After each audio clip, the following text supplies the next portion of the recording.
하나님 말씀 보겠습니다. 28장 18절에서 20절 말씀입니다.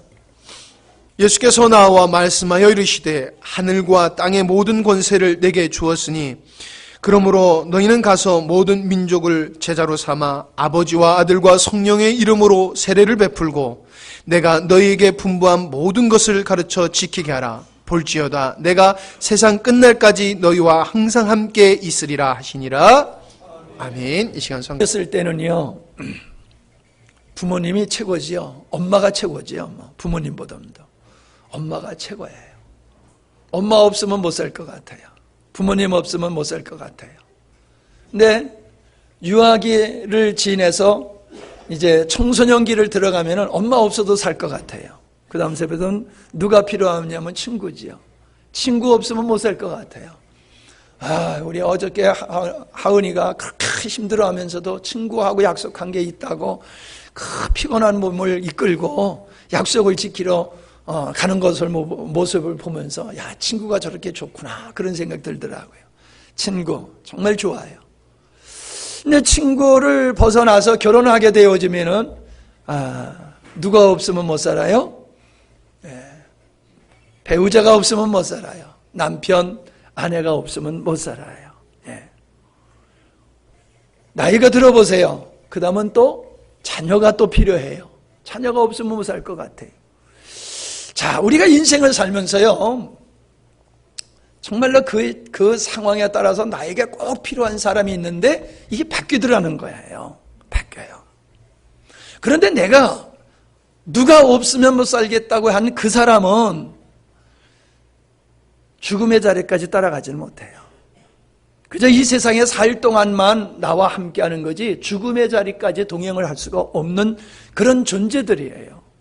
그런데 우리는 그런 존재를 절대적인 존재로 믿고 의지하고 그렇게 살아가더라라고 하는 겁니다. 나쁜 것은 아니지요. 그러나 제가 드리고자 하는 말씀은 이겁니다. 정말로 우리가 영원히 우리의 삶 속에 동행해야 될 존재는 바로 사람이 아니다. 부모도 아니고 자식도 아니고 친구도 아니고 아내와 남편도 아니고 하나님이 우리 인생에 있어서 영원히 동행하여야 하실 분이다. 비록 그렇게 중요한 분이 내게 없다 할지라도 주님이 나와 함께 한다라고 하면요, 세상에서 당하게 되는 고난과 역경과 어떤 상처를 충분히 치유하고 위로받고 승리할 수 있는 줄로 믿습니다. 제가 생각하고 제가 경험한 것은 그거예요. 인생의 실패는 다른 데 있지 않더라고요. 하나님이 없는 인생은 실패의 인생이에요. 그리고 하나님을 믿는다고 하지만은 하나님과의 동행하는 삶을 성공하지 못하면 그 인생은 성공적인 인생이라고 말할 수가 없더라고요. 제가 제 자신을 보면 그래요. 제가 제 자신을 보면 얼마나 연약한지 몰라요. 얼마나 부족함이 많은지 몰라요. 정말로 여러분에게 죄송한 생각이 들 때가 많습니다. 나 같은 사람을 목사로 모시고 함께 신앙생활하는 여러분이 참 여러분에게 미안하다는 생각이 들 때가 많아요. 그런데 그런 나에게 하나님께서 이 영광스러운 목회를 할 수 있고 여러분을 섬길 수 있게 하신 것이 무엇 때문이냐? 내가 주님과 동행하고 주님과 함께 할 때에 하나님께서 나에게 베푸신 은혜인 줄로 믿습니다. 그것 때문에 제가 이만큼 살아간 거예요. 이만큼 사역하고 왔고 이만큼 하나님의 영광을 돌리는 삶을 살고 있더라라고 하는 걸 고백할 수가 있어요. 여러분은 오늘의 여러분의 삶에 대해서 어떤 확신이 있습니까? 나의 인생은 정말로 행복하다, 나의 인생은 만족하다라고 하는, 그리고 나에게 미래가 열려있다라는 소망적인 모습을 가지고 계신다라고 하면은 그 근거가 뭐냐는 거예요. 세상적인 거는요, 잠시 동안이요. 사람도 그렇고 물질도 그렇고 지식도 그렇고 권세도 마찬가지지요. 우리가 힘으로, 대부분 세상 사람들이 힘으로 여기는 것들은요, 잠시 우리에게 유익은 주지만 영원한 것 아니더라는 거예요. 그리고 영적인 신령한 것을 주는 건 세상에서 얻는 것이 아니라 하나님으로부터 오는 것을 통해서 우리의 인생이 방황하지 아니하고 헛된 길로 가지 아니하고 참된 길을 가며 후회함이 없는 인생을 살게 되는 것은 우리와 함께 하시는 주님 때문이라 저는 그렇게 확신합니다. 어떤 분이 저보고 그러더라고요. 목사님은 아주 자신감과 확신에 차 있대요. 아니, 사기꾼도 자신감 있게 확신하게 얘기하잖아요. 아니, 목사가 진리를 얘기하면서 확신이 없고 그렇대더라 그러면 그 뭐예요? 말이 안 되잖아요. 예, 비록 제가 지금 알고 있는 거 깨달은 게 전부가 아니라 할지라도요, 지금 이 수준에 있어서 저는 제가 알고 있고 깨달은 진리에 대해 있어서는요, 확신이 있어야 돼요. 확신을 가지고 설교해야 되고 확신이 있어야지 그대로 살아가는 것이거든요. 내가 믿는 거, 내가 믿는 진리가 확실하지 않는데 어떻게 그거를 목숨 걸고 그 길을 걸어갈 수가 있겠습니까? 바꿔 얘기하면은 확신이 없기 때문에 우리는 진리의 길을 못 가는 거예요.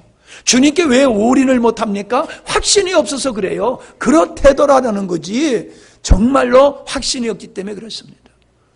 여러분, 지옥이 있고 천국이 있다는 확신이 있어 보세요. 디디하게 이렇게 믿음의 생활을 할 수 있어요? 더디하게 믿음 생활 못해요. 올인하게 되지요. 왜요? 분명한 미래에 확신이 있는데, 미래에 대한. 우리는요, 그런 확신이 어디서 오느냐 하면은 주님과의 동행 속에서 오게 되는 줄로 믿습니다. 예, 들어서 하는 게 아니에요. 나와 함께 하시는 그분으로 말미암아 우리는 그런 확신을 갖게 되는 줄로 압니다. 우리는 하나님의 창조의 의도가 하나님 자신이 사람들과 함께하는 거예요. 동행하는 정도가 아니라 구약에서는 동행하는 모습으로 보여줬지만은 신약에 와서는 하나님 자신이 믿는 자들과 연합하여 하나 된 모습으로 나타나게 되거든요. 그게 하나님의 창조의 의도예요. 그냥 지옥 갈 자를 천국 가게 한다는 것이 아니라 인간들에게 하나님 자신의 영을 부어주셔서 그 인간들이 하나님의 영과 연합되어서 하나님과 연합된 하나된 삶을 살아가는 그런 존재와 그런 삶, 그게 하나님의 창조의 의도라는 거지요. 그래서 멸망이라고 하는 것은 하나님의 상실을 말하는 것이고 구원이라고 하는 것은 하나님을 다시 얻는 것이라고 표현할 수 있고 믿음의 삶, 구원의 삶이라고 하는 것은 뭐냐? 그것은 바로 하나님과 동행하는 삶이다. 이렇게 말할 수가 있는 겁니다. 이게 이해가 되셔야 돼요. 그리고 그 삶이 되어야지 됩니다. 우리 주님께서 오늘 말씀하신 게 뭡니까? 내가 세상 끝날까지 항상 너희와 함께 있겠다라고 하는 말씀이에요. 제가 이거를 너무 좋아하는 성경 구절이거든요. 성경 구절이라기보다는 이 진리가 저에게 힘이 되고 능력이 되어지는 거예요. 이 말씀이 나로 하여금 연약함에 묶이지 아니하고 나로 하여금 그걸 극복하게 하고 나아갈 수 있도록 나의 힘과 능력이 되어지는 말씀이 주님이 나와 함께 하겠다는 말씀이에요. 그런데 이 말씀은 나와 함께하는 정도가 아니라 이 말씀의 참 의미는 뭐냐 하면 주님이 우리 안에 거하신다는 거예요. 주님이 우리 안에 거하셔서 우리와 유기적인 연합의 상태로 우리와 항상 함께 하겠다는 거지요. 여러분, 동행의 속에서는 항상 함께 할 수가 없어요. 예? 하나가 될 때에 항상 동행이 되는 거지 하나가 되지 않는 상태에서 항상 동행이 될 수가 없는 거거든요. 주님이 성령으로 우리에게 임하심으로 말미암아 주님과 우리는 유기적으로 하나 된 상태가 된 새로운 피조물, 하나님의 생명으로 거듭난 하나님의 새로운 피조물이기 때문에 믿는 자들이 어디 있든지 주님은 거기 계시는 줄로 믿습니다. 여기가 왜 성전입니까? 예배드리는 것이 성전이기도 하지만 성경에서는 믿는 자들을 다 성전이라고 그러셨잖아요. 여러분이 성전이라고 하는 이유는 성전은 하나님이 계신 곳이 성전이잖아요. 우리 안에 주님이 계시기 때문에 우리가 성전이다. 그렇기 때문에 너의 몸을 더럽히지 말라. 왜? 하나님의 성전을 너희가 더럽히면 되느냐? 그렇게 말씀하고 있잖아요. 이것이 성전인 이유는 여기서 예배드릴 뿐만 아니라 주님을 모신 성전들이 모인 이곳이 정말로 아름다운 성전인 줄로 믿습니다. 여러분 자신에 대한 정체성이 분명해야 돼요. 자신에 대한 확신이 있어야 돼. 내가 누구냐? 나는 예수 믿고 천국 갈 자다, 이런 정도가 아니에요. 나는 주님과 하나 된 자다. 주님은 나와 늘 함께 하신다. 그러면 여러분 두려울 거 없다는 것이지요.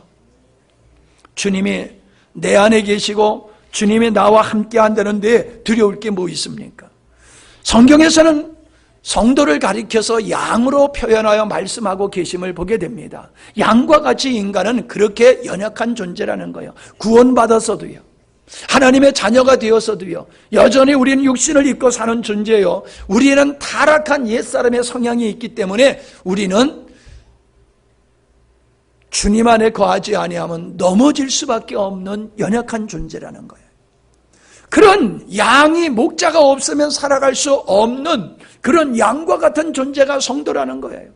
양은 든든한 다리도 없지요, 날카로운 이도 없지요, 뿔도 없지요. 뭐 양은 잘할 수 있는 게 없어요. 눈도 또 나빠요. 눈도 나빠요. 예? 멀리를 보지 못해요. 물은 또 무서워서 가서 물가에 가서 물도 못 먹어요. 그냥 구유에다 물을 부어줘야지 먹을 정도로 겁이 많지요. 참으로 양은요, 연약하게 짝이 없는 동물이에요. 그러나 양은 자기의 그렇게 연약함 속에서도 존재할 수 있는 것, 염려하고 두려워하지 아니할 수 있는 이유가 어디 있습니까? 목자가 나와 함께 하신다는 거예요. 자기를 바라보면 한치도 앞으로 나갈 수가 없어요. 그러나 양이 편안하게 살 수 있는 것은 목자가 나와 함께 하신다는 거예요. 할렐루야. 이것이 여러분 성도가 가져야 할 믿음인 줄로 믿습니다. 저를 보시고 말씀을 들으세요. 저를 보시고 말씀을 들으세요. 땅을 바라보고 있으면요, 예? 마귀 소리가 들릴 수 있어요. 마귀 소리가. 사람은 눈빛으로 말한다고 그러잖아요. 눈빛으로. 설교하는 목사님을 볼 때에 이게 영적인 은혜가 더 들어와요. 소리로만 들어오는 게 아니에요. 봄을 통해서 은혜가 되는 거예요. 예. 자, 우리는 이 땅에서 친구가 없을 수도 있고 부모가 없을 수도 있고 아내와 남편이 없을 수도 있어도 주님과 함께라고 하면은 우리는 세상을 넉넉히 승리할 수 있을 줄로 믿습니다. 왜냐하면 그분이 목자 되시기 때문이에요. 그분이 나의 목자 되시기 때문에 나의 보호자가 되세요. 나의 공급자가 되세요. 나를 지키시는 자예요. 나를 옆에서 돕는 자세요. 나를 인도하시는 분이에요. 완벽하신 분이에요. 그분은. 사람은 그렇지 않지만 전능하신 분이잖아요. 여러분, 그분이 내 편이고 그분과 내가 하나 되어 있다라고 하면은 나를 이길 자가 없지요. 그래서 히브리서에 뭐라고 그랬습니까? 세상에 감당하지 못하는 사람이다. 어떻게 세상에 감당하지 못합니까? 세상에 감당할 수 없는 존재는 하나님밖에 없어요. 그런데 그 하나님과 함께 하는 사람을 세상이 마귀가 이길 수가 없다고 선포하고 있는 거예요. 여러분이 왜 인생을 실패하고 있습니까? 주님과 더불어의 삶을 살고 있지 않는 거예요. 여러분 스스로 홀로 살아가는 거예요. 여러분 스스로 당신의 문제를 해결하려고 하는 거예요. 그렇기 때문에 여러분은 실패하는 거예요. 여러분의 능력을 주님께 맡기세요. 여러분의 사건을, 여러분의 형편을, 여러분의 문제를 주님께 맡기고 주님으로 사는 이 신비한 영적인 믿음의 삶을 여러분이 살아간다라고 하면은 여러분의 삶이 내가 살아가는 것이 아니라 주님이 나를 통하여 당신의 뜻을 이루는 삶이다 라고 하는 것을 고백할 줄로 믿습니다. 사실 여러 가지 일들은 쉽습니다. 그런데요, 진짜 힘든 게 뭐냐 하면은 모든 족속을 제자로 삼는 거예요. 다른 사람을 제자로 삼는다, 다른 사람을 변화시킨다, 이것같이 어려운 일이 어디 있습니까? 예? 내가 자식을 낳았어도요, 자식을 내가 변화시킬 수가 없어요. 예? 결혼해서 한 마음이 되어서 한 몸을 이루고 살아도요, 배우자를 내가 변화시킬 수 없어요. 변화시킬 수 있는 능력은 우리에게 없습니다. 모든 족속을 제자로 삼으라. 여러분, 우리의 삶이, 우리의 위치와 우리가 해야 할 사명이 뭐냐? 모든 사람을 제자로 삼는 거예요. 먼저 내가 그리스도의 제자가 되어야 되지요. 엄마로서 아빠로서 내가 먼저 그리스도의 제자가 되어야 돼요. 목사로서 먼저 하나님의 제자가 되어야 돼요. 장로로서, 권사로서, 집사로서, 교사로서 먼저 하나님의 제자가 되어야 돼요. 내가 제자가 된 다음에 제자를 낳아야 되는 게 이게 성도의 모습이에요. 그런데 제자가 없는 성도들이 너무나 많아요. 왜 내가 나의 믿음의 제자가 없느냐라고 하면요, 내가 그리스도의 제자가 안 됐기 때문에 제자를 삼지를 못하는 거예요. 내가 온전한 그리스도의 제자가 되어지면은 다른 사람을 또 제자로 삼을 수 있는 능력이 내 안에 주님으로 말미암아 그것이 될 줄로 믿습니다. 주님은 내게 오라라고 하셨지요. 왜 오라고 하셨습니까? 구원의 은혜를 주시기 위해서, 속죄의 은혜, 의롭다고 하는 은혜를 주시기 위해서, 자녀로 삼기 위해서 오라고 그러셨어요. 그랬던 주님께서는 뭐라고 말씀하십니까? 내 안에 거하라라고 말씀하세요. 왜 주님 안에 거해야 되느냐? 주님과의 동행하는 삶, 주님 안에 있는 풍성한 것을 나의 것으로 삼고 하나님의 은택 속에서 살아가는 그 유일한 비결은 뭐냐? 주님 안에 거하는 거예요. 주님 안에 거하지 아니하고는 하나님의 그 영광을 절대로 맛볼 수가 없는 줄로 믿습니다. 주님 안에 있을 때, 마치 배 안에 있게 되어지면은 그 태평양을 건너갈 수가 있고, 비행기를 타면은 하늘을 날아서 먼 곳까지 날아갈 수 있고, 로켓을 타면은 우주까지 갔다 올 수가 있음과 같이 우리가 주 안에 있을 때에 주님의 그것을 누리는 거예요. 배의 모든 걸 누리고 비행기의 모든 걸 누리고 로켓의 모든 걸 누리듯이 우리가 주님 안에 있으면 모든 걸 누리는 거예요. 태중의 아이를 생각해 보세요. 태중의 아이가 엄마 뱃속에 있을 때에 탯줄을 통하여 엄마의 모든 것을 누리고 있지 않습니까? 자격이 있어서 누립니까? 인격적이고 똑똑하고 의롭고 착하고 해서 누리는 겁니까? 아니잖아요. 그냥 자녀이기 때문에, 엄마 뱃속에 있기 때문에 탯줄을 통하여 엄마의 모든 것을 다 공급받고 있잖아요. 엄마의 뱃속에 있기 때문에 엄마의 생명을 통하여 자기의 생명도 유지하고 있잖아요. 여러분, 우리가 주 안에 거한다라고 하는 것이 무엇인지를 여러분 인식하셔야 돼요. 엄마의 자궁 속에 있는 아이와 같이 우리가 주님 안에 있게 되어지면 주님의 공급과 주님의 보호하심과 주님의 은혜로 우리가 영적인 삶을, 그리스도인의 삶을 넉넉히 살아가게 될 줄로 믿습니다. 그래서 내 안에 거하라라고 말씀을 하고 있는 것입니다. 아담의 실패, 아담이 에덴 동산에 있을 때에는 바로 엄마의 뱃속에 있었던 모습과 같은 것이에요.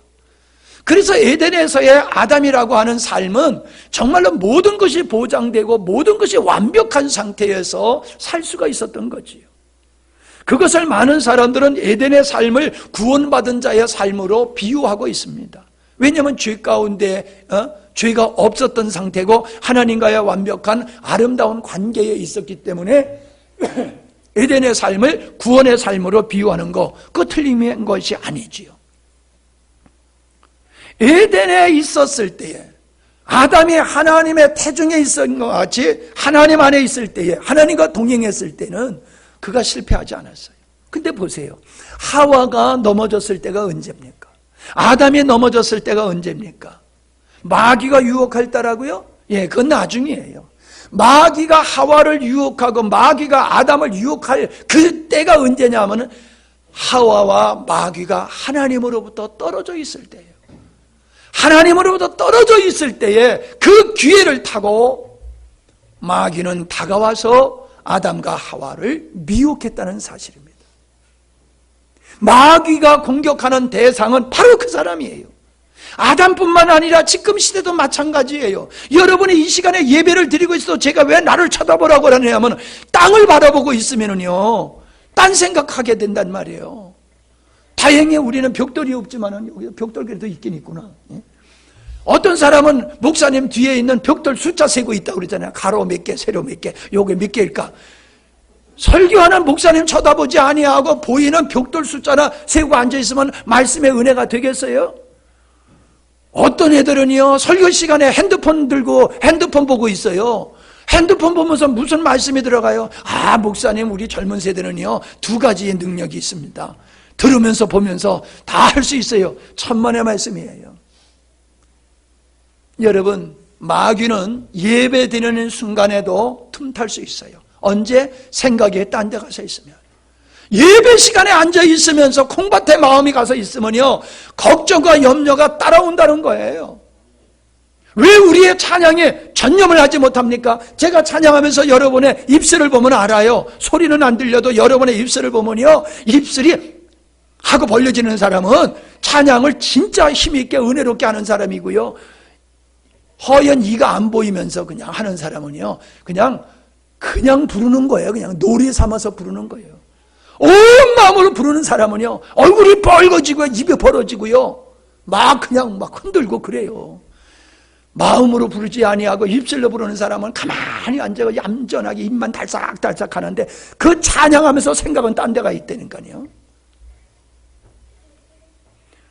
여러분, 그때가 마귀가 역사하는 때예요. 그때 마귀가 와서 시험하는 때예요. 주님을 잊어버리고 자기 혼자 있을 때에 마귀가 와서 시험하는 거예요.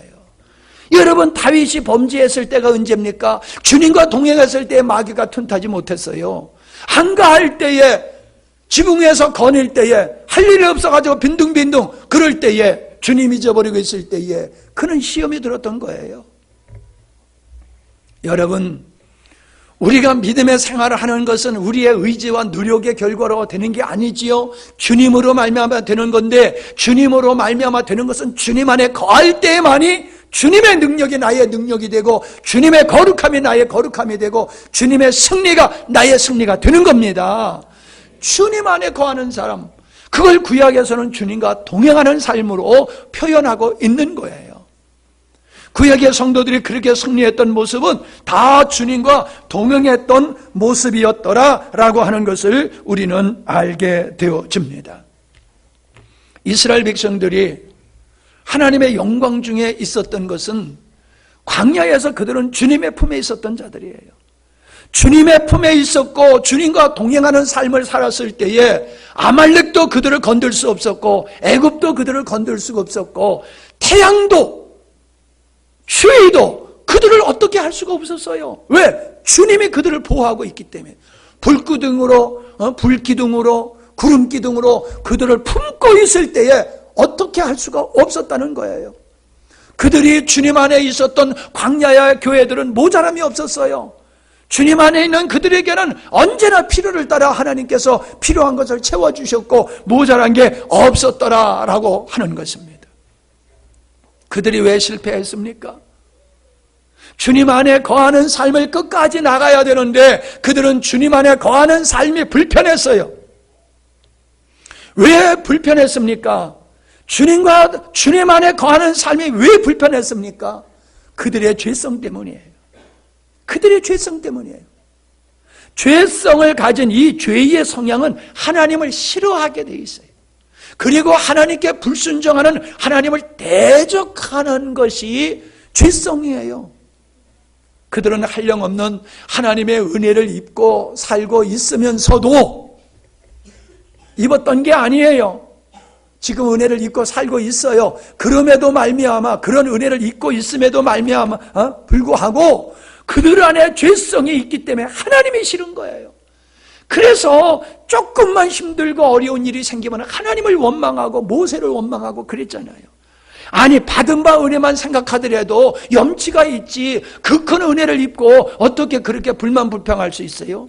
영원토록 노예 생활하다가 죽을 수밖에 없는 그들을 구원하여 자유의 몸으로 만들어 주셨으니 얼마나 감사합니까? 얼마나 감사해요. 제가 볼 때 그래요.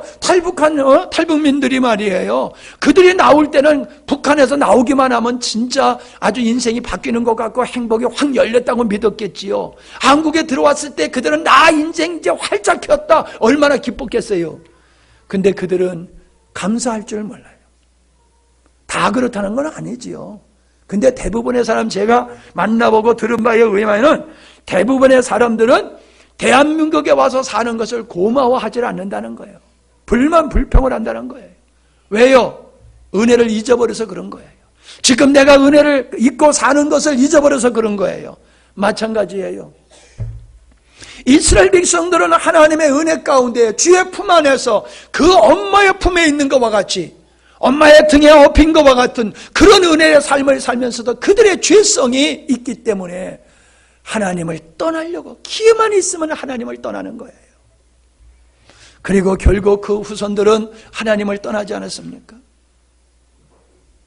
여러분, 가데스 바나에서 12명의 정탐꾼들의 보고를 들을 때에 두 사람의 여호수아와 갈렙의 말을 듣지 아니하고 그들은 불신하는 10명의 보고를 따랐잖아요. 저는요, 말씀을 묵상할 때에 여호수아와 갈렙이 무엇을 얘기하냐 하면요, 야, 저들이 우리의 밥이다 라고 말해요. 저들이 우리의 밥이다. 저들이 우리의 밥이다. 왜 밥이라고 그랬어요? 하나님이 우리와 함께 하신다고 그랬어요. 하나님이 우리와 함께 하기 때문에 좋게 저 땅을 우리가 정복할 수 있고 저들은 우리의 밥이다라고 말했던 거예요. 여러분, 하나님과 동행하는 사람 앞에는 두려움이 없어요.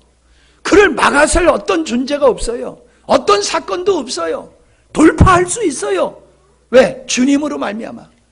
그러나 지금도 하나님의 은혜를 살고 있으면서도 불구하고 주님 안에 거하지 아니하고 주님을 바라보지 않는 사람은 조그만 그 돌에도 걸려서 넘어질 수밖에 없는 겁니다. 세상이 힘든 게 아닙니다. 세상 살기 힘들다고 그러지요? 옛날이 더 힘들어요. 지금보다. 뭐가 그렇게 힘듭니까? 요즘 빨래해요? 예? 빨래하냐고요? 예? 우리 어렸을 때는 어때요? 우리 어머니들은요, 빨래 이고 저 우물에 가서 빨래방망이로 다 얼음을 깨고 얼음물에다가 장갑도 없잖아요. 맨손으로 그걸 막 빨고, 그래서 그냥 빨래하고 오면 손이 팔갛게 그냥 얼고, 밥은 해먹을래도 다 절구지를 해가지고 해먹고 그렇잖아요. 아이고, 지금 불 떼서 해먹는 사람은 어디 있어요? 불 떼서 해먹는 사람. 좋아서 불 떼서 해먹는 사람은 있어도요. 얼마나 좋은 시대를 살아요. 뭐가 힘들어요? 뭐가 힘들어. 아, 옛날엔 예수 믿는다고 잡아 죽였지만 요즘 예수 믿는다고 잡아 죽입니까? 너무나 좋은 시대에 살면서 사람들은 하나님을 원망하고 그러더란 말이에요. 하나님께서 아담에게 선악과를 따먹지 말라라고 하는 말씀이 뭐예요? 나로부터 독립하지 마라, 그거예요. 나를 떠나지 마라. 너희들은 철저하게 나를 의지하고 나를 신뢰하고 내게 순종하며 살아야 돼. 그래야지 생명이야. 너희들이 나를 떠나서 독립하여서 너희 스스로 네 능력으로 너의 만족을 위해서 살아? 그게 사망이야. 그때서부터는 너희들은 사망이야. 왜? 하나님으로부터 떨어져가는 순간 탯줄에서 끊겨지는 것과 같다는 거예요. 뱃속에 있어도 탯줄이 끊어지면 죽는 거잖아요. 하나님이 없는 인생 죽는 거야. 선악과 따먹으면 반드시 죽어. 이게 뭐예요? 너희가 나를 떠나서 독립하면 반드시 죽게 돼 있어. 그 말씀이에요. 그런데 아담은 그 길을 선택했잖아요. 그래서 자신의 사망에 이를 뿐만 아니라 모든 인류를 사망에 이르게 했다라고 하는 것을 우리는 잘 알 수 있습니다. 모세가 감히 바로 앞에 가가지고 내 백성을 내놔라 라고 하는 것이 그게 가능합니까? 사실 그가 40년 동안 왜 광야에서 도피 생활을 했습니까? 애굽에서 사람 하나 때려 죽인 것 때문에 그렇잖아요. 아, 여러분, 옛날에 군주가 사람 하나 죽이는 거 그거 아무것도 아니에요. 왕자가 사람 하나 죽이는 거 그거 가지고 왕자가 사람 죽였다고, 왕이 사람 죽였다고? 아, 우리 알잖아요. 그 시대에는 왕권이라고 하는 것은 신과 같은 절대적인 존재이기 때문에 왕이 사람 하나 죽였다고, 왕자가 사람 하나 죽였다고 문제될 게 없어요. 그런데 모세는 사람 하나 죽였다라고 하는 것 때문에 자기 신분이 드러났잖아요. 정체성이 드러났잖아요. 저놈은 지금까지 히브리인인데 애굽인 척하면서 왕자지만 저놈의 마음속에는 히브리인의 피가 살아있어. 그러니까 애굽인을 죽인 거야. 그러니까 갑자기 적이 돼버린 거잖아요. 그러니 살 수 없어서 도망갔던 거잖아요. 살려고 도망갔던 그가 스스로 지발로 들어왔어요. 그러면 죽음의 자리로 들어온 거지요. 자발적으로 죽음의 자리. 그런데 모세는 두려워하지 않았어요. 거기 가면 죽을 수도 있는 상황인데 담대하게 바로 앞에 나타났어요. 과거에 자기를 죽이려고 쫓아왔었잖아요. 군대를 이끌고 자기만 아니라 모든 백성을 다 죽이려고. 그랬던 바로왕 앞에 어떻게 담대하게 설 수 있습니까? 죽으려고 환장했지요. 그런데 담대히 섰잖아요. 내 백성 내놔! 하나님 앞에 경배하도록 내 백성을 내놔라! 자유를 허락하라. 이게 여러분 하나님의 위로와 동행하시는 큰 은혜가 함께 하시기 때문에 가능한 거잖아요. 250몇 명이라고 되는 그 백성을 이끌고 어떻게 광야로 들어갈 수가 있습니까? 다 몰살할 수 있는 그러한 일을 어떻게 선택할 수 있습니까? 하나님이 함께 하신다는 확신 때문인 줄 믿습니다. 그들이 하나님의 은혜를 입으면서도 모세가 산에서 기도하고 계명을 받을 때에 빨리 안 내려왔어요. 40일이 있어도 안 내려와요. 거기 먹을 거 없는 거 뻔히 알거든요. 야, 이거 죽었는가 보다. 모세 죽었는가 보다. 그러니 이제 우리가 새로운 지도자를 세우고 하나님을 새롭게 섬기면서 애굽으로 돌아가자고 하는 게 중론이었잖아요. 그래서 그들이 송아지를 만들어 놓고 거기서 우상을 숭배할 때에 모세가 그걸 보고 화를 냈잖아요. 모세만 화를 낸 거예요? 하나님께서도 기겁을 하셨지요. 어휴, 저것들이 저렇게 은혜를 입고도 저러네. 그래서 어땠어요? 내가 싹 저것들을 진멸해버리고 모세 내가 네 자식을 통해서 새 역사를 이룰 거야 라고 했을 때 할렐루야 맞습니다. 그랬습니까? 모세는 그러지 않았어요. 그들을 위해서 용서해달라고 그랬어요. 그때 하나님이 뭐라고 그러시는 줄 알아요? 그래 내가 살려주긴 살려줄게. 근데 나는 너네들과 함께 안 있을 거야. 내가 군대 장관을 보내가지고 너희들에게 약속한 아브라함과 이삭과 야곱에게 약속한 그 땅에 들어가긴 할게. 들어가게 할게. 근데 나는 안 갈 거야. 너희들끼리 가. 너희들끼리 가. 그랬어요. 여러분 그러면은 모세가 할렐루야 그래도 가게 하시는구나 그랬을 것 같아요? 모세는 거절했어요. 하나님이 함께 하지 아니하면 난 그 땅에 안 가겠습니다. 그거예요. 왜 그 땅에 안 가겠다고 그러는 거예요? 하나님이 없는 가나안 땅은 의미가 없다는 거예요. 비록 척박한 이 땅이지만 하나님과 함께 있는 이 광야를 선택하겠다는 거예요. 하나님이 없는 적과 꿀이 흐르는 땅 나에게 의미 없다는 거예요. 나에게 필요한 건 주님 당신이지 적과 꿀이 흐르는 땅이 아닙니다. 할렐루야. 이 고백이에요. 이미 그는요 히브리서에 보면은 뭐라고 말씀하고 있습니까? 애굽의 모든 영화를 그는 다 버렸다고 말하고 있잖아요. 하나님의 백성과 고난받는 것을 그는 선택했다고 그랬잖아요. 그는 땅의 것을 얻으려고 하나님 앞에 쓴 게 아니에요.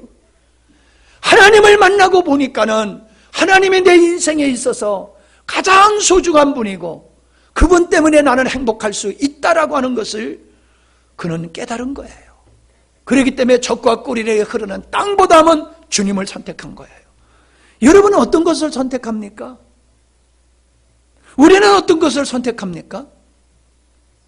주님으로 내가 원하는 것을 얻기 원하는 이 구조 속에서 우리가 살고 있잖아요.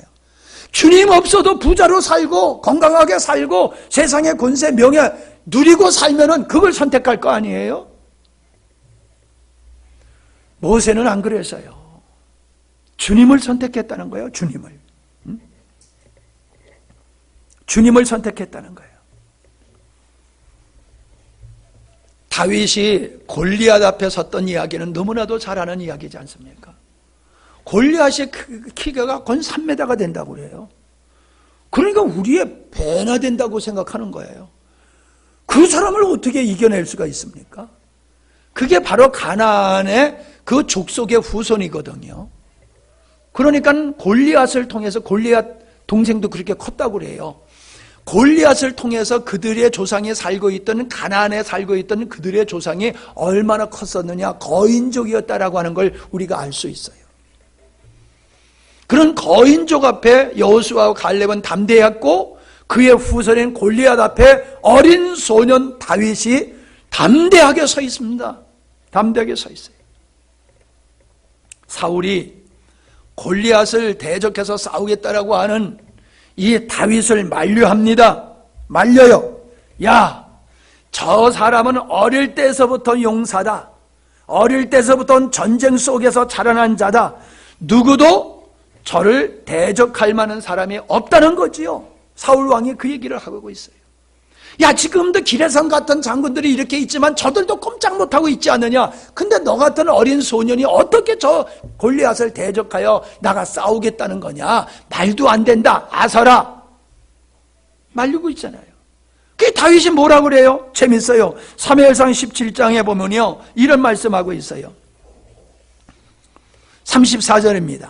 다윗이 사울에게 말하되 주의 종이 아버지 양을 지킬 때에 사자나 곰이 와서 양떼에서 새끼를 물어가면 내가 따라가서 그것을 치고 그 입에서 새끼를 건져내었고 그것이 일어나 나를 해하고자 하면 내가 그 수염을 잡고 그것을 쳐 죽였나이다. 여러분, 이게 가능합니까? 예? 사자하고 곰하고 싸워서 자기가 이겼다는 거잖아요. 우리는 삼손의 얘기만 믿지, 어린 소년인 다윗이 사자하고 곰을 때려잡았다는 것은 사람들이 잘 생각을 안 해요. 그 불가능한 것이 어떻게 가능하다고 지금 다윗이 말하고 있습니까? 하나님이 나와 함께 하셨기 때문에 이게 가능했다고 고백하는 거예요. 삼손도 하나님의 신이 그에게 임했을 때에 그런 일을 행했던 거예요. 어린 소년이었지만은 하나님의 영이 그와 함께 하니까 사자도 곰도 어린 강아지 새끼 다루듯이 다뤘다는 거예요. 이게 뭘 의미하고 있습니까?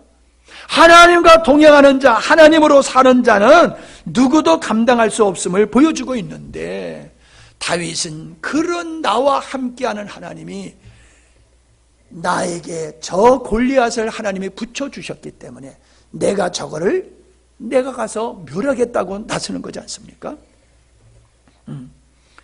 그가 가진 것은 손에 막대기 하나였어요. 시냇가에 물맷돌 5개였어요. 그걸 가지고 나갑니다. 다윗이 이렇게 말하지요. 블레셋 사람에게 이르되 너는 칼과 창과 단창으로 내게 나오나 나는 만군의 여호와의 이름 곧 네가 모욕하는 이스라엘 군대의 하나님 이름으로 네게 나아가노라. 오늘 하나님께서 너를 내 손에 넘기시리니 내가 너를 쳐서 네 목을 베고 블레셋 군대의 시체를 오늘 궁중의 새와 땅의 들짐승에 주어 온 땅으로 이스라엘 하나님이 계신 줄 알게 하겠고 또 여호와의 구원이 칼과 창에 있지 아니함을 이 무리에게 알게 하리라. 전쟁은 여호와께 속한 것인즉 그가 너희를 우리 손에서 넘기시리라. 할렐루야. 이 믿음이요, 이 믿음. 여러분, 전쟁이 칼과 창으로 하는 거지 뭐로 해요? 전쟁을 칼과 창으로 하는 거지요. 근데 다윗은 그래요. 야, 전쟁은 칼과 창으로 하는 게 아니야 라고 말해요. 여러분, 우리가 살아가는 데 있어서는 칼이 필요하고 창이 필요할지 몰라요. 어떤 돕는 사람이 필요할지 몰라요. 여러분의 문제를 해결하기 위해서는 칼과 창이라고 하는 어떠함이 여러분에게 필요할지 몰라요. 그러나 근본은 거기에 있는 게 아니에요. 하나님이 함께 하시면 될 줄로 믿습니다. 제가 인생을 살아오면서 이 작은 인생을 살아오면서 이렇게 담대하게 여러분에게 말씀을 드릴 수 있는 건 그거예요. 내게는 창과 방패가 없어요. 창과 칼이 없어요. 나는 누구와 같이 머리가 좋지를 않아요. 에? 나는 다른 사람과 같은 그 잘남이 없어요. 목회를 하려면 문학적인 소질이 좀 있어야 되잖아요. 그죠? 목소리도 말이야 좀 아주 거룩하게 보이고 말이야. 에? 얼굴을 봐도 좀 인자하게 보이고. 근데 그런 게 내게 있어요? 목소리는 왜 이렇게 큰지. 에? 소리는 크잖아요. 인자해 보여요? 나같이 이렇게 이마가 이렇게 여기 눈썹과 눈썹이 이렇게 가까운 사람은 성질이 좀 그래. 급하고요. 좀 그래. 까당스러워. 내가 나를 아무리 봐도 문학적인 소질도 없고요. 도대체 목회자의 기질은 나에게는 없어요. 칼과 창이 나에게는 없어요. 여러분 땅덩어리가 없다고요? 조상에 물려준 칼과 창이 없다고? 원망하지 마세요. 우리 아버지, 우리 어머니가 머리가 좋았으면 나도 좀 좋았을 텐데 그런 창과 방패가 필요한 게 아니라니까요. 전쟁의 승리는 창과 칼에 있지 않다. 우리의 인생의 성공과 실패는 사람의 재능과 능력과 환경에 있지 않다. 어이구야, 왜 이렇게 아멘 소리가 적어? 아직도 그거 붙들고 하는 거요? 하나님이 함께하면 되는 겁니다. 요셉이 은혜를 입었잖아요. 요셉이 빽이 있습니까? 뭐가 있습니까? 요셉이 이제 노예로 팔려간 신세에 그에게 기대할 게 뭐가 있었겠어요? 근데 한 가지는 있었잖아요. 그에게 하나님이 동행하신다고 그랬잖아요. 하나님이 동행하시면 그가 형통하였더라. 그가 세상적인 창과 칼은 없어도 하나님이 동행하시는 다윗과 함께 하셨던 것 같이 요셉과 함께 하시는 하나님 때문에 그는 총리가 됐고 그 꿈을 해석할 수가 있었잖아요. 여러분 앞에 골리앗 같은 문제가 있다고 위축되지 마세요. 나에게 창과 칼이 없다고 위축되지 마세요. 주님 있으면 될 줄로 믿습니다. 주님 있으면 되는 거예요. 예? 기드온이 300명을 데리고 21만 5천 명과 싸웠어요. 300명을 데리고 21만 5천 명과 싸웠다니까요. 그게 게임이 되는 싸움입니까? 다윗이 골리앗과 싸우는 것이나 300명과 20만 명이 넘는 사람과 싸우는 것과 이게 똑같은 거지요. 불가능한 전쟁을 했어요. 근데 그 전쟁을 어떻게 감히 그 전쟁을 할 수 있었습니까? 자기도 못 믿었어요. 기드온도 못 믿었어요. 그러니까는 확인을 했잖아요. 하나님, 정말로 하나님이 나와 함께 하시고 이 전쟁을 이기게 하시려고 그러면 증표를 주세요. 증표. 무슨 증표를 줄까? 예, 제가 양털을 바깥에다 놓을 테니까요. 이슬이 내리는데 다른 데는 다 내려도 양털에만 이슬을 안 내리게 해주세요. 그래. 자고 나가서 봤더니 다른 때는 다 이슬이 내렸는데 양털에만 이슬이 안 내렸어. 할렐루야 해야 되는데 의심 많은 기도원은 아이고 우연히 일어날 수도 있잖아. 그러니까 뒤바꿔서 얘기해. 이번에 하나님 한 번만 더요. 이번에는요 다른 데 이슬 하나도 안 내렸는데 양털만 이슬에 내리게 해주세요. 그래, 하나님이 그렇게 해주셨잖아요. 그때 기도원은 하나님이 나와 함께 하시는구나, 그 확신이 있었던 거예요. 그래서 하나님이 시키는 대로 그냥 300명 걔들 데리고 나가서 싸웠던 거 아니에요? 그랬더니 전쟁을 칼과 창으로 했어요.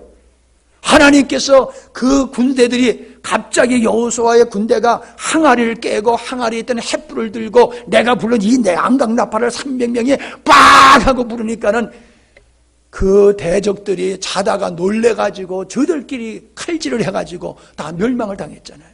자기들은 칼 하나 쓰지 아니하고. 여러분, 형을 피해서 도망갔던 야곱을 보세요. 야곱은 도망갈 때 얼마나 두려웠고 외로웠겠어요. 나 혼자다 이제. 아버지도 어머니도 없고 나 혼자서 이 길을 간다. 자기 미래가 너무나 불투명해.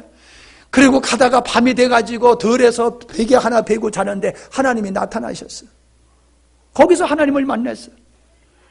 야곱이 들판에서 하나님을 만나면서 깨달은 거야. 오호! 야, 나 혼자가 아니네. 내가 어딜 가든지 하나님이 나와 함께 하시네. 할렐루야. 여러분, 그게 베들이요, 아버지 집. 그걸 깨달은 거요. 하나님은 나와 함께 하시는구나. 하나님은 나와 함께 하시는구나. 내가 어딜 가든지 하나님은 나와 함께 하시는구나. 할렐루야. 그걸 깨달았어요. 그렇기 때문에 야곱의 인생은 정말로 하나님이 함께하는 작품이 되었잖아요. 여러분의 인생에 어떤 힘들고 어려운 일이 있느냐, 그게 중요한 게 아니더란 말입니다. 사도 바울이 복음을 전하다가 그가 이제 로마로 압송되어서 죄인 아닌 죄수로 갈 때에 유라굴라 태풍이 왔잖아요. 그래서 그냥 모든 사람이 죽게 됐어. 모든 사람이 죽게 됐어요, 풍랑에. 그때 하나님이 사울에게, 사도 바울에게 나타나잖아요. 야, 너 안 죽어. 너는 이 로마에 가가지고 나의 복음을 전할 사명이 있어. 그러니까 너 절대로 죽지 않아. 사도 바울이 그 주님의 음성을 듣고 아침에 일어나서 사람들에게 잘 먹어라, 이제 반드시 우리가 저게 들어간다. 그렇게 풍랑 앞에서도 담대했잖아요. 여러분, 물 위를 걸어갔던 베드로를 생각해 보세요. 주님께서 물 위로 걸어오시는 걸 보고 유령이다 그랬더니 야, 나 유령 아니야. 그러니까 주시려거든 나로 하여금 물 위로 걸어오라 하소서. 걸어와. 그랬더니 베드로가 물 위로 걸어갔잖아요. 주님을 바라보고 갈 때는 그가 빠지지 않고 예수님과 같이 물 위를 걸어가는 첫 능력의 경험을 했잖아요. 근데 그의 눈에 예수님이 보이지 아니하고 바람에 의한 풍랑으로 인한 파도가 몰려오는 걸 볼 때에 그는 두려움이 마음이 생겼을 때 그냥 물속에 빠져버렸잖아요. 주님이 왜 믿음이 없느냐, 왜 의심하느냐 건져내셨잖아요. 여러분, 우리가 주님과 동행하는 자는요 두려움이 없어요. 담대해요. 그 안에 평안이 있어요. 할렐루야. 그리고 동행하시는 그분으로 말미암아 인간의 수준, 내 수준이 아닌 그분의 수준으로 그분의 영광을 보게 될 줄로 믿습니다. 여러분, 내가 무엇을 했다라고 하는 인생은 실패하는 인생이에요. 내가 무엇을 해서 어떤 자리에 이럴다 할지라도 그게 내가 내 힘으로 했다 하면 그거는 실패예요. 어떤 작은 일이라 할지라도 우리는 이렇게 고백해야 돼요. 주님이 내 안에서 그 일을 이루셨다. 할렐루야. 주님이 내 안에서 그 일을 이루셨다. 하찮은 일이라 할지라도 주님이 하신 일은 영광스러운 일이지만은 내가 한 일은 그건 물거품이에요. 언젠가는 무너지고 사라질 거예요. 우린 주님으로 말미암아 사는 인생이 되시기를 바랍니다. 자, 여러분, 마지막으로 우리가 생각해 볼 수 있는 것이 여호수아예요. 여호수아가 담대했던 사람 아닙니까? 저들은 우리의 밥이다. 가나안 족속들을 그 거대한 거인들을 바라보면서 저들은 우리의 밥이야 라고 말했다는 거예요. 그렇게 담대했던 여호수아요. 그런데 모세가 죽었어요. 모세가 죽었어요. 그렇게 의지하고 따랐던 모세가 죽었어요. 그리고 자기가 지도자가 된 거예요, 이제. 그런데 가만히 생각해 보니까는 내가 인도할 백성들, 모세가 할 때는 그냥 모세의 수종만 들었는데 이제 내가 모세를 대신해서 이 백성들을 데리고 가나안 땅을 들어가야 되는데 자기가 백성들을 보니까 알잖아요. 툭 하면 원망불평, 툭 하면 모세 때려 죽이겠다고 나섰던 그 목이 굳은 그 백성들을 알잖아요. 아이고, 내가 저런 백성들을 데리고 어떻게 내가 가나안 땅에 들어가나? 가나안 땅에는 거인족들이 거기서 살고 있어. 저것들을 어떻게 내가 싸워서 물리치고 그 땅을 내가 차지할까?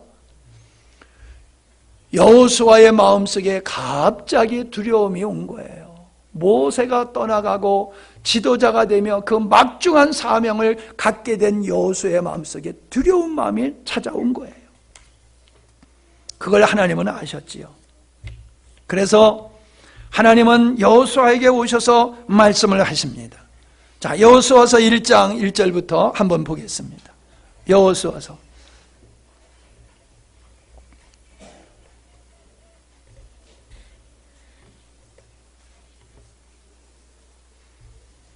1절입니다. 여호와의 종 모세가 죽은 후에 여호와께서 모세의 수종자 눈의 아들 여호수아에게 말씀하여 이르되 내 종 모세가 죽었으니 이제 너는 이 모든 백성과 더불어 일어나 이 요단을 건너 내가 그들 곧 이스라엘 자손에게 주는 그 땅으로 가라. 내가 모세에게 말한 바와 같이 너희 발바닥으로 밟는 곳은 모두 내가 너희에게 주었노니 너희 광야와 이 레바논에서부터 큰 강 곧 유브라데까지 헷 족속의 온 땅과 또 해지는 쪽 대까지 너의 영토가 되리라. 네 평생에 너를 능히 대할 자가 없으리니 내가 모세와 함께 있었던 것 같이 너와 함께 있을 것임이니라. 내가 너를 떠나지 아니하며 버리지 아니하며 강하고 담대하라. 너는 내가 그들의 조상에게 맹세하여 그들에게 주리라 한 땅을 이 백성에 차지하게 하리라. 7절. 오직 강하고 극히 담대하여 나의 종 모세가 너에게 명한 그 율법을 다 지켜 행하고 우르나 좌르나 치우치지 말라. 그리하면 어디로 가든지 형통하리니. 자, 이 앞에서 하신 말씀이 뭐예요? 내가 모세와 함께 했던 것 같이 너와 함께 할 거야. 이 약속을 하잖아요. 그러면서 그렇게 강하고 담대하라고 말씀하시잖아요. 아니 지금 여호수아가 그렇게 강하고 담대하는데 야 너 강하고 담대해 그러면 말이 안 되잖아요. 지금 두려워 떨고 있는 거예요. 염려하고 있는 거예요. 그를 찾아와서 지금 말씀해. 야 두려워하지 마, 떨지 마. 내가 모세와 함께한 거 너 봤잖아. 내가 너와 함께도 또 그렇게 할 거야. 그러니까 두려워하지 마라. 근데 여기까지만 들으면 안 돼요. 다시 7절부터 보세요. 오직 강하고 극히 담대하여 나의 종 모세가 네게 명령한 그 율법을 다 지켜 행하고 우르나 좌우르나 치우치지 말라. 이게 조건이에요. 그리하면 어디로 가든지 형통하게 될 때는 거예요. 9절, 8절. 율법책을 네 입에서 떠나지 말게 하며 주야로 그것을 묵상하고 그 안에 기록된 대로 다 지켜 행하라. 그리하면 네 길이 평탄하게 될 것이며 네가 형통하리라. 아멘. 이 말씀은요 모든 자에게 해당됐어요. 하나님께서 내가 함께 한다라고 하는 이 말씀을 하시면서 늘 동일하게 하셨던 말씀이 뭐냐면 율법을 떠나지 말아라. 율법을 주야로 묵상하고 그걸 지켜라. 이렇게 말씀했어요. 그러면은 내가 너와 함께하고 형통하리라. 이게 사무엘이 이스라엘 백성들이 왕을 구했을 때에도 그런 말씀을 하셨어요.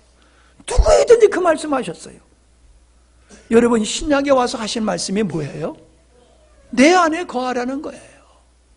율법을 주야로 묵상하라 그리고 지켜라 하는 이 말씀이 신약에 와서는 주님께서 어떻게 바꾸어 말씀하셨느냐 하면 내 안에 거하라. 그러면은 네가 내 영광을 보리라. 내 영광을 보리라. 아멘. 간단하잖아요 여러분 인생. 헤엄쳐서 대서양 태평양 못 건너가잖아요. 배만 타면 되잖아요. 우리 힘으로 세상 감당 안 돼요. 우리 힘 다윗의 힘으로 골리앗 안 돼요. 그러나 주님 안에 있음으로 승리했잖아요. 오늘 우리들의 삶 형통과 축복이라는 삶이 어디서 얻게 되느냐? 주님 안에서라는 거예요. 주님 안에 거하는 삶이 주님과 동행하는 삶이라는 거예요. 아멘. 여러분 자녀들에게 무엇을 요구합니까? 공부 잘하는 거 요구하지 마세요. 우리 자녀가 누구보다 똑똑하고 영리하지 못하다고 걱정하지 마세요. 우리 자녀가 누구보다 약하다 걱정하지 마세요. 하나님이 그를 높이시면 됩니다. 하나님이 그를 세우시면 됩니다. 그러기에 뭐를 해야 됩니까? 어릴 때부터 철저히 하나님의 말씀을 떠나지 않게 하는 거예요. 하나님을 가리키는 거예요. 하나님을 만나게 하는 거예요. 하나님을 의지하게 만드는 거예요. 주님 안에 거하는 삶, 주님과 동행하는 삶을 어릴 때부터 가리키세요. 힘 있을 때 하세요. 걔네들이 조금 크면요 아주 지가 큰 줄 알아요. 지금 그냥 어렸을 때 확 잡아버려야 돼요. 너 내 말 안 들으려면은 네가 원하는 건 안 해줄 거야. 아니 협박하지 말고 진짜 그렇게 하세요. 지가 무슨 자격으로 모든 걸 그렇게 당당히 요구해?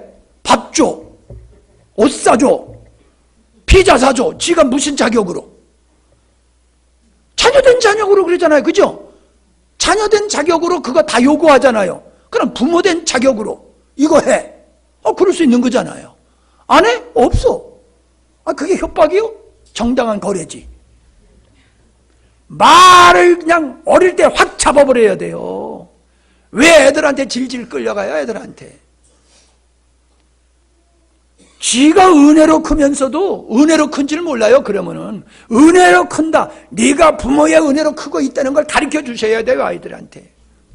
그리고 내가 네 인생을 바른 길로 인도하고 있다는 것을 믿음으로 받아들이게 해야지 돼요. 그리고 내가 너에게 가르치는 것은 반드시 너에게 약이 된다는 걸 어릴 때 가르쳐야 돼요. 목사가 돼도 그거 안 하는 사람이 있어요. 목사가 돼도. 성도들은 그렇게 가르치면서 자기 자식은 안 가르쳐. 남은 가르치면서 내 자식은 안 가르쳐. 이게 잘못된 거예요. 나 혼자 신앙생활 잘해서 되는 거 아니에요. 여러분 자녀들의 신앙생활을 나보다 잘하는 신앙인으로 만들어야 될 줄로 믿습니다. 한번 돌아보세요. 1년 동안 우리 자녀들의 믿음이 얼마나 잘 컸는지, 얼마나 성경을 가까이 하고 예배를 즐거워하고 기도와 찬양을 즐거워하는지 우리 자녀들의 믿음을 테스트해 보세요. 여러분의 자녀들이 믿음에 성장하지 아니하면 여러분의 인생 실패한 거예요. 농사 중에 최고의 농사는 자녀 농사라고 그러잖아요. 자녀들이 믿음으로 쓰지 아니하면 그놈들 커가지고 속식여요. 지금은 적으니까 조그맣게 속식이지만 커보세요. 크게 속식여요. 클수록 속식이는 게 더 커져요. 우리 권사님 웃잖아. 에? 인생을 살아보면 알아요. 어렸을 때 속식이는 건 까짓 거 아무것도 아니요. 아이 미안합니다. 그러면 해결돼. 조금 커봐요. 돈 들고 가서 해결해야 돼. 그 다음에 더 커봐요. 깜빵에 면회 가야 돼. 그 다음에 뭐래요? 왜 내가 저걸 낳았을까? 그렇게 후회로 가요. 농사, 사업이 중요한 게 아니에요, 여러분. 기업이 중요한 게 아니에요. 여러분 자녀들은 믿음으로 양육하는 게 중요한 거예요. 아멘? 그 일에 목숨 거세요. 예? 독일에 보내는 게 중요한 게 아니야. 우준아, 네가 거기 가서 잘못되면은 인생 망치는 거야. 엄마, 아빠. 예? 이해되세요? 인생의 승리는요, 다른 데도 다 있지만은 자녀 교육, 이거 절대적인 거예요. 예? 내가 이렇게 살면서 보면요, 사회적으로는 성공하고 출세했어도 자녀 때문에 인생을 참 힘들게 사는 사람들 봐요. 나는 그게 없는 게 얼마나 감사한지 몰라. 예?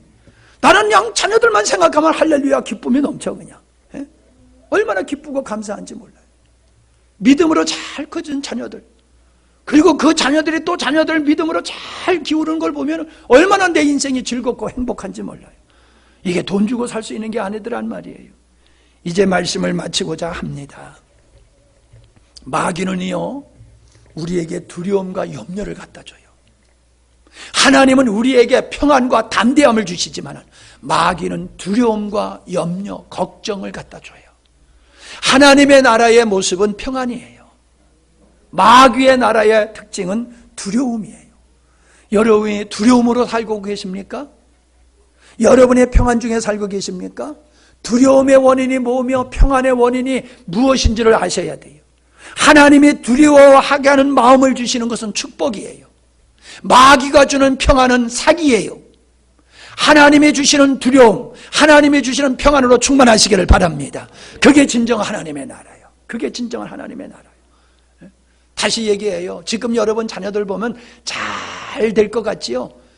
속썩이지 아니하고 잘 클 것 같지요? 예, 지금은 그래도요, 중고등학교 가서 헷가닥 할 수 있고요, 대학교 가서 헷가닥 할 수도 있어요. 결혼해가지고 헷가닥 할 수도 있고요, 재산 물려주니까 헷가닥 하더라고. 어른들이 그러더라고요. 재산 물려주니까 싹 달라진대. 재산 물려주기까지는 그렇게 잘하더니 재산 딱 물려주니까 그대는 거들떠 보지도 않더랴. 믿지 마세요, 그놈들. 예? 누구를 믿어야 돼요? 믿음의 자녀를 믿어야 돼요. 여러분의 자녀를 믿는 것은 자녀이기 때문에 믿지 마세요. 믿음의 자녀이기 때문에 믿으셔야 돼요. 인간은 다 죄성이 있지만은 믿음으로 크면요, 실망 안 시켜요. 주님과 동행하는 축복을 어릴 때부터 누리도록 하시기 바랍니다. 예, 제가 오늘 이렇게 힘있게 더 열심히 한 건 거제도 식구들 때문에 그런 거예요. 그지? 그때는 이렇게 소리 많이 안 질렀잖아. 근데 오늘은 그냥 모처럼 말에 막 소리 지르면서 했어. 왜? 은혜 받고 가야 되잖아. 거제서부터 여기까지 은혜 받겠다고 오셨는데, 그러니까 그냥 되게 열심히 더 한 거야. 은혜 받으셨어요? 할렐루야! 기도하십시다. 하나님, 우리를 고아와 같이 버려두지 아니하시고 우리에게 오시되 동행의 축복만이 아니라 우리 안에 거하심으로 우리의 삶을 살찌게 하고 영화롭게 하고 풍성하게 하신 주님을 찬양합니다.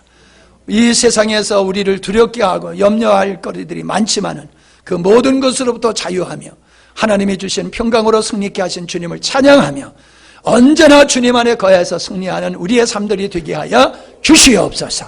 예수님의 이름으로 기도하옵나이다. 아멘.